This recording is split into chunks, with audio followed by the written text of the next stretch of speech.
Hi friends, Suzanne here. Welcome to the fourth installment of the mini-series called Crafting at the Lake House. In case we haven't met before, my name is Susanne Netz and I blog at sunstampin.com. I'm a Western Canadian Stampin' Up! Demonstrator and I conduct most of my Stampin' Up! Business online, except for these Lake House events that I facilitate 3 times a year with my friend Terry Hamilton. The card designs in this mini-series are of the 12 make and takes that our attendees participated in. I hope you have fun watching the how-to videos and get inspired to create your own works of art. Of course, all the products used in the demonstrations today are linked below in the description box for easy access to the online store. For today's Crafting at the Lake House card, which is number 5 by the way, we are featuring the Waves of Inspiration. I do have an online class coming out. Watch for the next few weeks for that to come out. Anyway, here I have a non-porous surface and I am taking the stitched rectangle out and I am using Stampin' Up's new masking paper. Did you miss that? That was in the annual catalog. So I am taping off about 2 inches here, or sorry, 1 full inch, pardon me. And I have Tahitian tied and I'm just going to use my blending brush here. And I'm going to brush on or ink blend, which is my favorite technique of all time, ink blend on the page. Okay, so the non-porous surface is just a Stamparatus grid paper mat that I laminated. I get lots of questions about it. It's a non-porous surface, so I can ink up. I can use it as a little inking tool. It's not too precious. If it gets ruined, that's okay. I can toss it out, recycle it, or what have you, and make myself another one. So this is what I do. And that masking paper is perfect. So this is called a Stampin' Spritzer. And I'm taking the little nozzle out and I'm dipping it in the water and I'm splattering the water on my page. You can do this with a wet paintbrush. I just have this spritzer here and that nozzle is perfect. So that is also what I would suggest to have in your toolkit. All right, so I'm going to take a small little strip of basic white paper here and I'm stamping I think this is a pelican, and those are wharf logs, posts. They're wharf posts.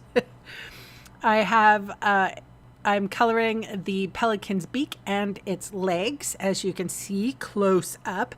And now I'm going to bring in my friendly mini Stampin' Cut and Emboss machine, and I have the dies here, and that pelican is going to get cut out with his nice little seat.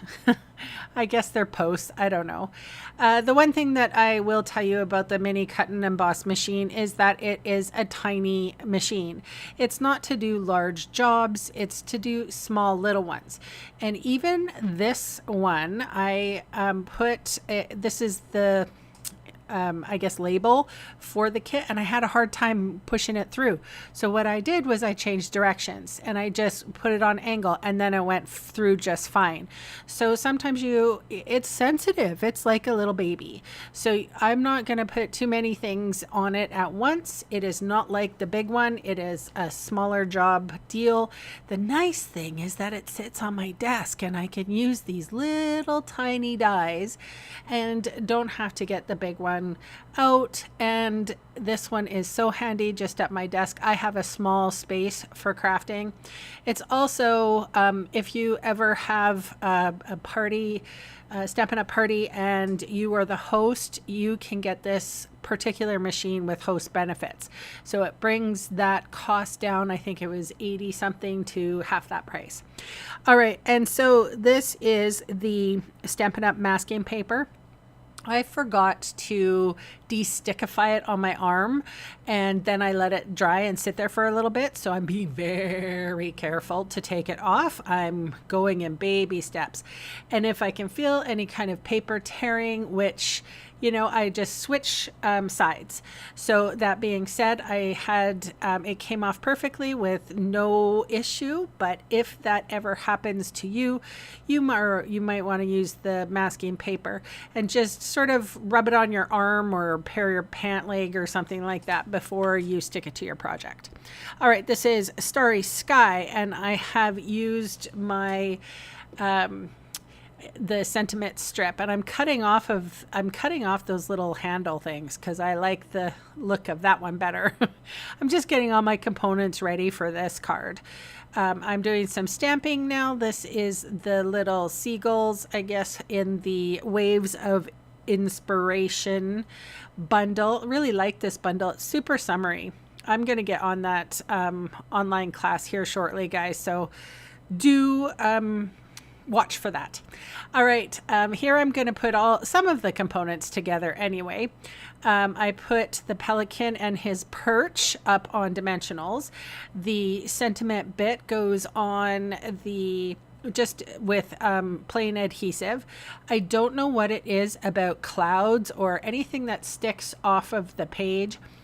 I like it to be off of the page.